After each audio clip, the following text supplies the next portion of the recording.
ஆறாவது கருத்தரங்குக்கு வருகை புரிந்தக்கூடிய அனைத்து ஜோதிடர்களையும் அன்போடு வருக வருக என வரவேற்பது மட்டுமல்லாமல் அடுத்தபடியாக பேச இருக்க போகிறவங்க ஜோதிடத்தில் மெடிக்கலும் இருக்குது. ஜோதிடம் மெடிக்கல் சார்ந்த விஷயம், ஜோதிடத்தில் மருத்துவமும் இருக்குது. போன தடவை பேசியிருந்த வீடியோ நல்லா போயிருந்துச்சு.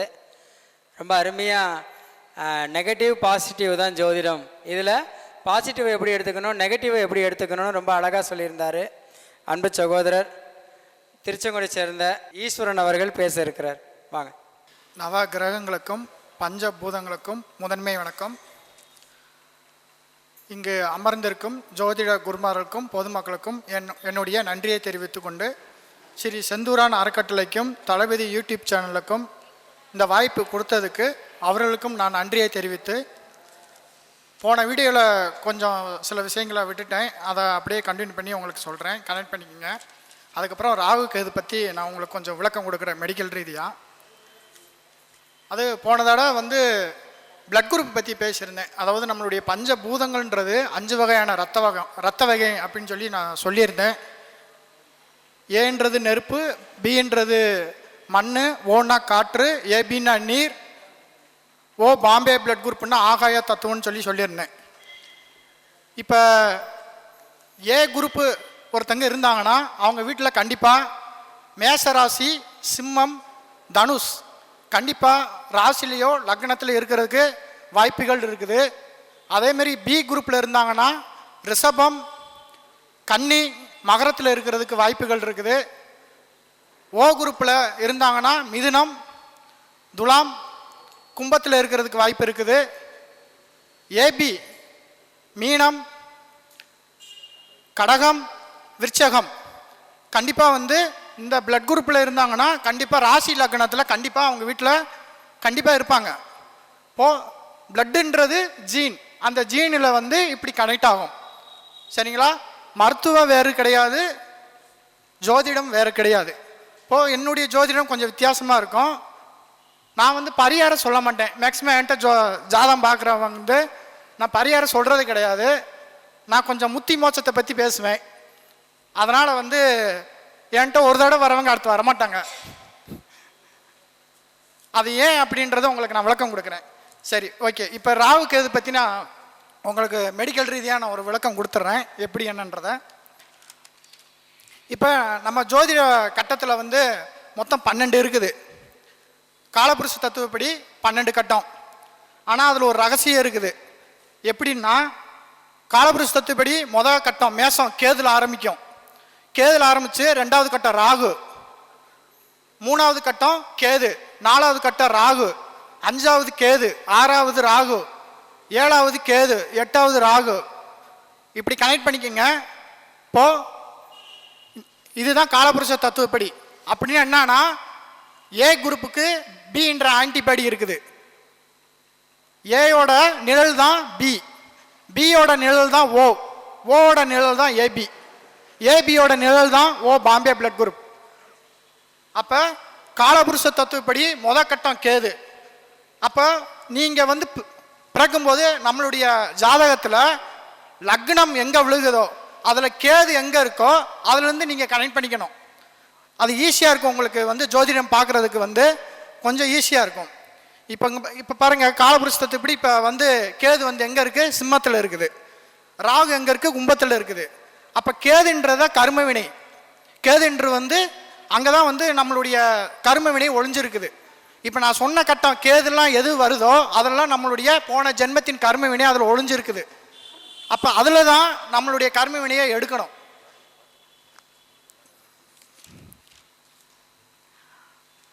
கேது அப்படின்னா சூரியன், சூரியன் அப்படின்னா உணர்வுன்னு அர்த்தம்.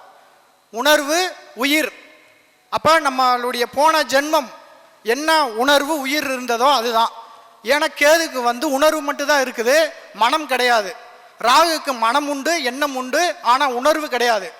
இந்த ரெண்டும் சேர்ந்தது தான் நம்மளுடைய உயிரினங்கள். இந்த ரெண்டு சேர்ந்தது தான் பூமி. சூரியனோட கனெக்டிவும் சந்திரனோட கனெக்டிவும் நம்ம பூமியில் விழுகிறதுனால தான் நம்ம பூமி சுழலுது. இந்த பூமிக்குள்ள நம்ம இருக்கிறதுனால தான் நம்மளும் சுழண்டுக்கிட்டே இருக்கோம். நம்ம கேதுவா இல்லாமல் ராகுவா இருக்கிறதுக்கு காரணம் என்னன்னா இதுதான். ஏன்னா பூமியும் சுழலுது, சந்திரனும் சுழலுது. அப்போ இவங்க ரெண்டு பேருமே ராகு வகையை சேர்ந்தவர்கள். சூரியன் மட்டும்தான் கேதுவா இருக்கிறாரு. அப்போ நம்ம இந்த பூமிக்குள்ளேயும் நம்ம வந்து வாழ்கிறோம். சந்திரன்றது மனசு, எண்ணங்கள். அப்போ நம்மளும் சுழண்டுக்கிட்டே தான் இருக்கோம்.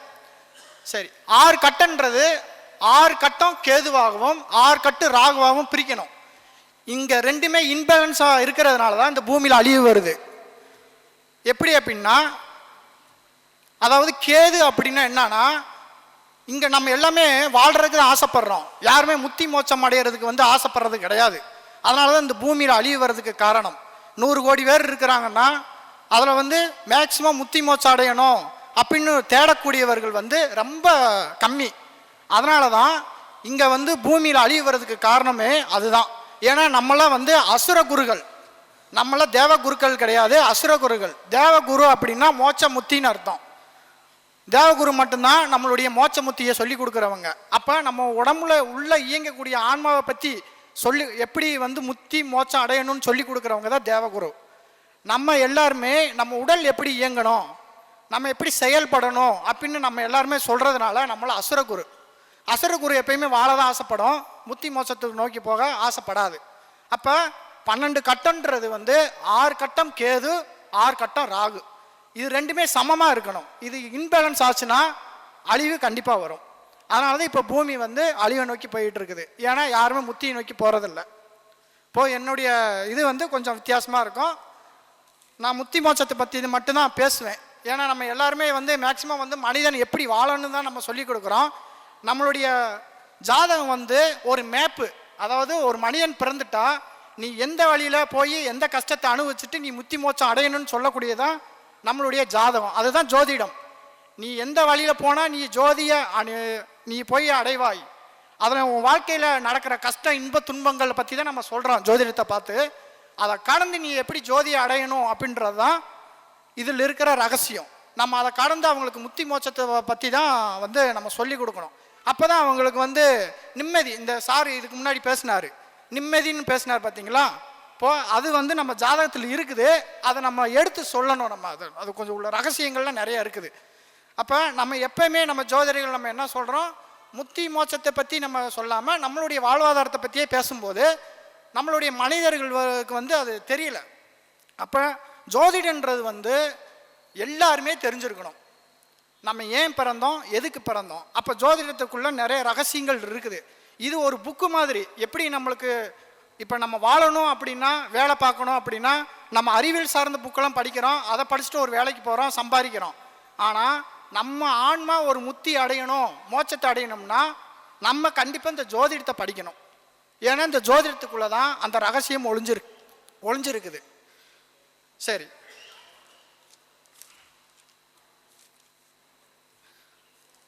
அதாவது கேது அப்படின்னா ஈர்ப்பு சக்தி.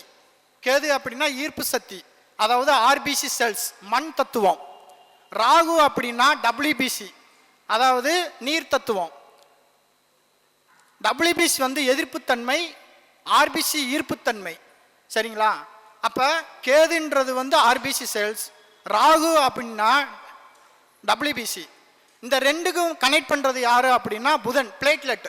புதன் தான் ராகுவையும் கேதுவையும் கனெக்ட் பண்ணக்கூடிய இடம். அப்போ காற்று தத்துவத்தில் பாருங்க, நீங்கள் காற்று தத்துவத்தில் மண்ணும் இருக்கும், நீரும் இருக்கும். இந்த ரெண்டையும், மண்ணையும் நீரையும் கனெக்ட் பண்ணுறது காற்று தான். சரிங்களா. அப்போ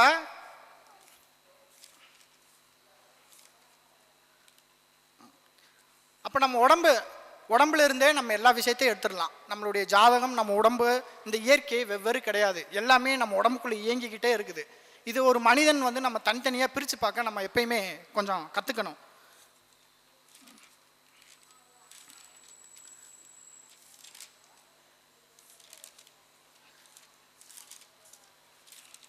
அதாவது இப்போ நம்ம வந்து ஜாதகம் பார்க்குறோம். இப்போ ஒருத்தங்க ஒரு பிளட் குரூப்பு ஒரு ஏ குரூப்பாக இருக்கலாம்.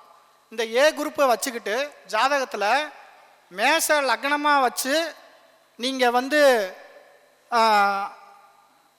அந்த உங்களுடைய வாழ்க்கையை முறையை எடுக்கலாம். அதேமாரி சிம்ம லக்னமாக வச்சு உங்களுடைய வாழ்க்கை முறையை எடுக்கலாம். தனுஷ் லக்னமாக வச்சும் வாழ்க்கை முறையை எடுக்கலாம். இது என்னுடைய கான்செப்டு. ஏன்னா நெருப்பு தத்துவம். அப்போ ஏ குரூப்பு இந்த 3 கட்டத்துக்குள்ளே அவங்க வாழ்வாதாரம் கனெக்ட் ஆகிருக்கும். நீங்கள் அந்த கட்டத்தை லக்னமாக வச்சு நீங்கள் எப்படி வேணால் எடுத்தாலும் உங்களுக்கான வாழ்க்கை முறை வந்து அதில் கனெக்ட் ஆகும். அதேமாரி பியில் பிறப்பெடுத்தீங்க, பியில் பிளட் குரூப் இருந்தீங்கன்னா ரிஷபம், மகரம், கன்னி இது லக்னமாவோ வச்சு நீங்கள் உங்களுடைய ஜாதகத்தை நீங்கள் செக் பண்ணி பாருங்கள். ஒரு சும்மா ஃபார்முலாக உங்கள் ஜாதகத்தை நீங்கள் செக் பண்ணி பாருங்கள். கண்டிப்பாக உங்களுடைய வாழ்க்கையில் நடந்தது எல்லாமே இதுக்குள்ளேயும் கனெக்ட் ஆகும். அப்போ ஏன்னா நம்மளுடைய வந்து பிளட் குரூப் தான் ஈர்ப்பு சக்தி, நம்மளுடைய ஆர்பி செல்ஸ் தான் ஈர்ப்பு சக்தி. அப்போ நம்மளுடைய ஈர்ப்பு எதை நோக்கி இருக்குது அப்படின்றத இதை லக்னமாக நீங்கள் போட்டு நீங்கள் எப்படி வேணால் பார்த்தாலும் உங்களுடைய ஜாதக கட்டம் கனெக்ட் ஆகும். இப்போது இது கண்டிப்பாக வந்து உங்கள் ஜாதகத்தில் நீங்கள் செக் பண்ணி பாருங்கள். கண்டிப்பாக வந்து இது எல்லாமே கனெக்ட் ஆகும். அதாவது ராகு கேது, இப்போ ராகு கேது வந்து ஏன் வந்து சாகாவரம் ஒரு மோட்சம் கொடுக்குறாரு, எதனால் அப்படின்னா அவர் வந்து ஒரு அமிர்த நீரை வந்து மாற்றி குடித்ததுனால சாகாவரம் கொடுத்துட்றாரு. அப்போ நம்ம எது கேதுன்னு நினைக்கிறோமோ அது ராகுவாக இருக்குது, எது ராகுவாக நினைக்கிறோமோ அது கேதுவாக இருக்குது. அப்படின்னு என்னன்னா பூமியோட சுழற்சியை தான் வந்து அது மறைமுகமாக சொல்கிறாங்க. பூமியோட சுழற்சி கீழுள்ள மண் நீராகுது, நீர் திரும்ப சுழற்சி ஆகுது. அந்த சுழற்சிக்கு தான், அந்த இயற்கைக்கு தான் வந்து சாகாவரம். இந்த இயற்கை இயங்கணும்னோ அப்படின்னா முதலில் வந்து ராகு கேது வந்து செயல்படணும். சரி, இந்த ராகு கேதை வச்சு தான் வந்து நம்ம சூரிய கிரகணம், சந்திர கிரகணம் நம்ம சொல்கிறோம். எப்படி அப்படின்னா இப்போ உங்களுக்கு ஒரு சின்ன எடுத்துக்காட்டு சொல்கிறேன். ஒரு ஆண் இருக்கிறாங்க, ஒரு பெண் இருக்காங்க. ஆணை வந்து நம்ம சூரியன் சொல்கிறோம், பெண்ணை வந்து நம்ம சந்திரன் சொல்கிறோம். ஆனால் இந்த கிரகணம் ஏற்படுறதுக்கு பூமி தான் வந்து மையப்புள்ளியாக இருக்குது. எப்படின்றத உங்களுக்கு கனெக்ட் பண்ணுறேன். ஒரு ஆணோட உயிர்த்திவெளி வந்து கருமுட்டைக்குள்ளே கனெக்ட் ஆகும்போது பெண் கிரகணம் அடைஞ்சிட்றான். அப்பயே கிரகணம் அடைஞ்சிட்றா, முட்டை வந்து வளர ஆரம்பிச்சிருது. அப்போ அந்த முட்டைக்கு பின்னாடி தான் ஒரு பெண் இருக்கிறாங்க. அப்போ பூமியோட நிழலில் பெண் வளர்ந்துக்கிட்டு இருக்கா, சூரியன் பூமியை பார்த்துக்கிட்டு இருக்கு. அப்போ இதுக்கு பேர் சந்திர கிரகணம். இப்போ அந்த பூமி குழந்தை வெளியில் வந்துருச்சு. இப்போ அந்த அணுதான் உடலாக மாறி வெளியில் வந்திருக்கு. இப்போ சூரிய கிரகணம் ஆகி போச்சு. இப்போ வந்து அது வந்து சூரிய கிரகணமாக மாறிடுச்சு. சரிங்களா? அப்போ நம்மளுடைய உடல்லையே வந்து சூரிய கிரகணம், சந்திர கிரகணம் வருஷத்துக்கு ஒரு தடவை கண்டிப்பாக நடக்குது. அதை வந்து இப்படிலாம் இருக்குது. நம்ம எல்லாமே வந்து மருத்துவத்தில் ஒவ்வொன்றையும் எடுத்து நம்ம வந்து சொல்லலாம். இப்போ இதுதான் சூரிய கிரகணம், சந்திர கிரகணம்.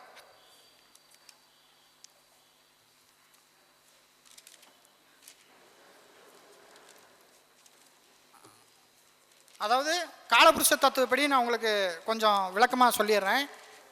இதை வந்து காலபுருஷ தத்துவப்படி வந்து ஏ குரூப் ஒரு கட்டம் போட்டுக்குங்க, 12 கட்டம் போட்டுக்குங்க.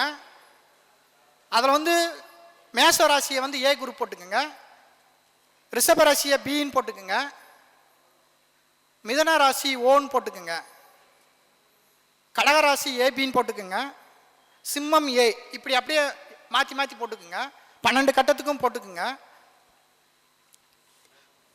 காலபுருஷ தத்துவப்படி எப்படின்னு நான் சொல்லிடுறேன். அதுக்கப்புறம் உங்களுடைய ஜாதத்தை வச்சு நீங்கள் வந்து கொஞ்சம் அனலைஸ் பண்ணி பாருங்கள். அதாவது காலபுருஷத்துப்படி 1, 3, 5, 7, 9, 11 இது வந்து கேதோட கட்டம். அதாவது உணர்வும் உயிரும் உள்ளது. இதில் தான் நம்மளுடைய கர்ம வினை ஒழிஞ்சிருக்குது.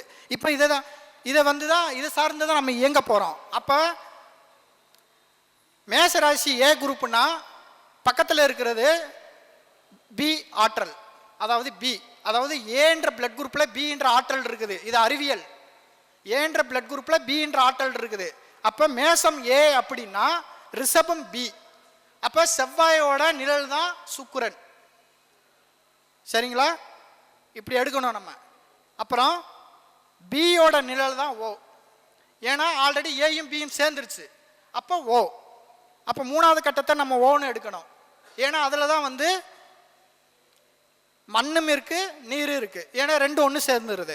அப்போ ஒரு ஏ பிளட் குரூப்பில் பின்ற ஆன்டிபாடி இருக்குது, பின்ற பிளட் குரூப்பில் ஏன்ற ஆன்டிபாடி இருக்குது, ஓல ஏபின்ற ஆன்டிபாடி இருக்குது.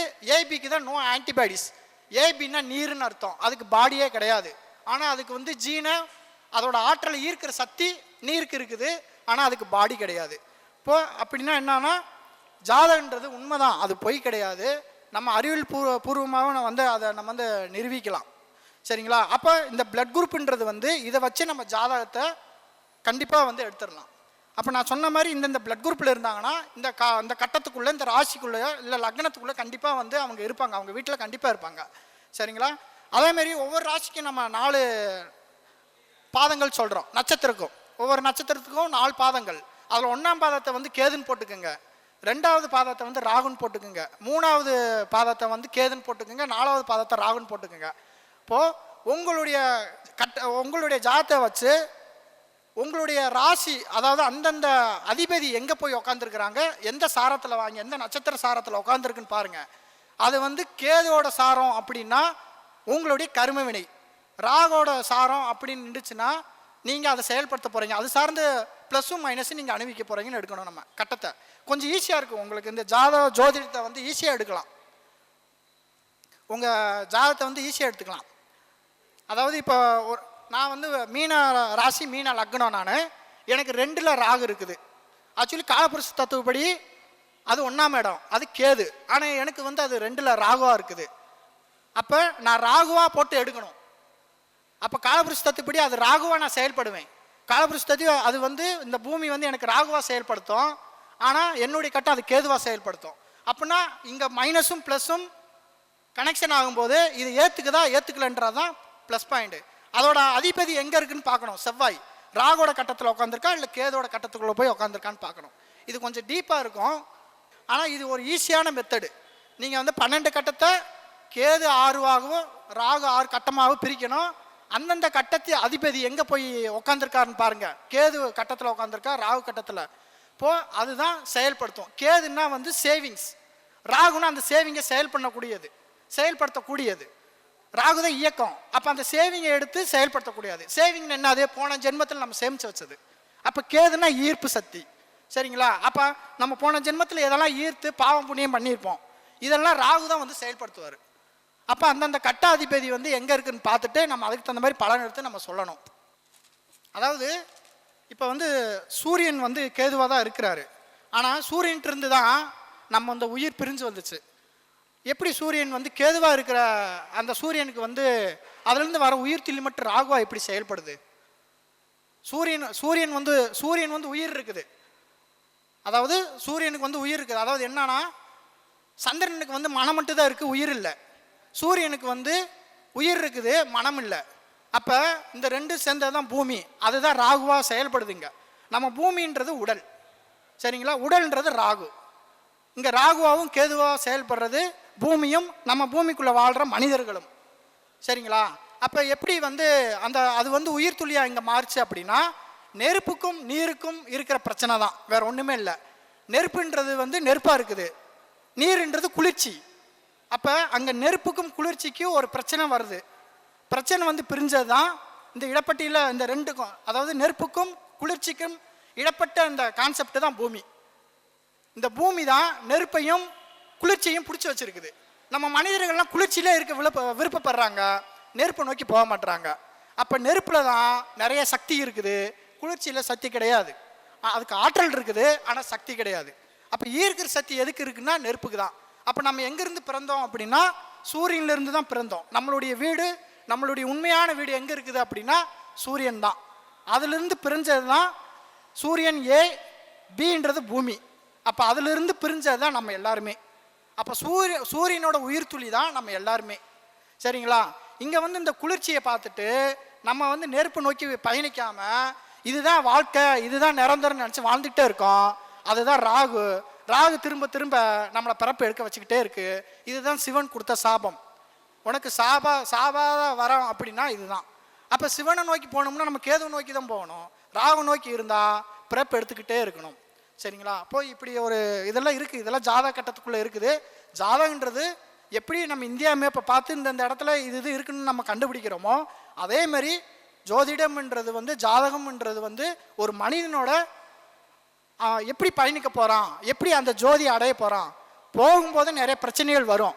அந்த பிரச்சனையை கடந்து எப்படி பயணிக்க போகிறான்றதான் நம்ம ஜோதிடமாக பார்த்து சொல்கிறோம். உனக்கு நீ பயணிக்கும் போது இப்படிலாம் பிரச்சனைகள் வரும் அப்படின்ட்டு. ஆனால் நம்ம ஜோதியை பார்க்க நம்ம எப்பயுமே எதையுமே சொல்கிறதில்ல. அதுபோல் அந்த பிரச்சனை தீர்க்கறதுக்கு தான் நம்ம வழி சொல்கிறோமே தவிர்த்து, அவங்க வந்து பிறப்பெடுத்தால் அந்த பிறப்புக்கு இந்த கர்மாவை கழிச்சிட்டு நீ வந்து எதை நோக்கி போகணுன்ற அந்த ரகசியம் நம்மளுடைய ஜாதக கட்டத்தில் இருக்குது. சரிங்களா? அதனால் நம்ம அதையும் கொஞ்சம் மக்களுக்கு முடிஞ்ச அளவு எடுத்து சொல்லணும். ஏன் அப்படின்னா மேலே இருக்கிற குருவுக்கு சக்தி இல்லை. எத்தனையோ சித்தர்கள் வந்து இந்த இயற்கையை நினச்சி சித்தர்களாக மாறி அவங்க தான் நம்மளுக்கு நிறைய சக்திகள் இங்கே கொடுத்துக்கிட்டு இருக்கிறாங்க. ஏன் கொடுக்குறாங்க? பேலன்ஸ் இல்லை. இங்கே எல்லாருமே ராகுவாகவே செயல்பட்டுக்கிட்டு இருக்கோம். நம்ம அசுர குருகளாகவே செயல்பட்டு இருக்கோம். தேவகுருகளாக நம்ம போகிறதுக்கு விருப்பம் இல்லாமல் இங்கேயே செயல்படுறதுனால ஆகாயத்தில் இன்பேலன்ஸ் ஆகுது. அதனால தான் அழிவு வருது. எல்லாமே காரணம் இதுதான். அப்போ நம்ம மக்களுக்கு எதை சொல்லணும் அப்படின்னா தேவகுரு ஆகிறதுக்கு என்ன வழியோ அதை சொல்லணும். இதுதான் கலி உலகமாக நம்ம வாழ்ந்துக்கிட்டு இருக்கோம். ராகுன்றது வந்து அசுரகுரு, கலி உலகமாக வாழ்ந்துக்கிட்டு இருக்கோம். அப்போ நம்ம வந்து தேவகுரு ஆகிறதுக்கு என்ன வழின்றதை வந்து சொல்லி கொடுக்கணும். இப்போது இதுதான் குருவில் 2 வகை இருக்குது. அசுரகுரு, தேவகுரு. வெளி உலகத்தை பற்றி படிக்கிறது அசுரகுரு, உள்ள ஆன்மாவை பற்றி படிக்கிறது தேவகுரு. சரிங்களா? அப்போ இந்த ரகசியம்லாம் இருக்குது. இன்னும் நிறைய இருக்குது நம்ம ஜோதிடத்தில். இப்போது என்னுடைய கான்செப்ட் கொஞ்சம் வித்தியாசமாக இருக்கும். நான் என்கிட்ட வர்றவங்களுக்கு ஆன்மா முத்தியை பற்றி தான் சொல்லி கொடுப்பேனே தவிர நான் வந்து பரிகாரம் சொல்ல மாட்டேன். ஏன் அப்படின்னா அவங்களுக்கு வந்து மேலே இன்பேலன்ஸ் இருக்கிறத வந்து பேலன்ஸ் பண்ணணுன்றது தான். இது ஏதோ ஒரு சித்தர்கள் எனக்கு ஏதோ ஒரு இந்த ஞானத்தை கொடுத்து, நான் யார்கிட்டையும் வந்து இந்த ஜோதிடம் இதெல்லாம் கற்றுக்கல. நானாக தான் இதை வந்து ஆராய்ச்சி பண்ணேன், எல்லாமே பண்ணேன். பட் இது யார் கொடுத்துருக்காங்கன்னா காற்று மூலமாக சித்தர்கள் வந்து எனக்குள்ளே வந்து இப்படி ஒரு செயல் இருக்குது, இது நீ மக்களுக்கு கொஞ்சம் எடுத்துகிட்டு போ அப்படின்றது தான் கான்செப்ட். அப்போ ஜோதிடத்துக்குள்ளே இதெல்லாம் ஒழிஞ்சிருக்கு. இது வந்து வெறும் ஜாதகம் கிடையாது. ஒரு மனிதனோட வாழ்க்கையில் கடந்து அவன் எப்படி ஜோதியை அடையணுன்ற வாழ்க்கை முறை இதில் இருக்குது. அதை சொல்லி கொடுங்க அப்படின்றது தான் கான்செப்ட். இப்போது நன்றி, வணக்கம். நான் அடுத்த மீட்டிங்கில் வேறு விஷயங்கள் நான் சொல்கிறேன். இந்த வாய்ப்பு கொடுத்ததுக்கு எல்லோருக்கும் நன்றி. திருச்செங்கோடு ஈஸ்வரன் ஐயா அவர்களுக்கு செந்தூரான் அறக்கட்டளையின் சார்பாகவும் மற்றும் தலைமை மருதமலை குருஜி அவர்கள் பொன்னாடை போட்டி கௌரவப்படுத்துவார்.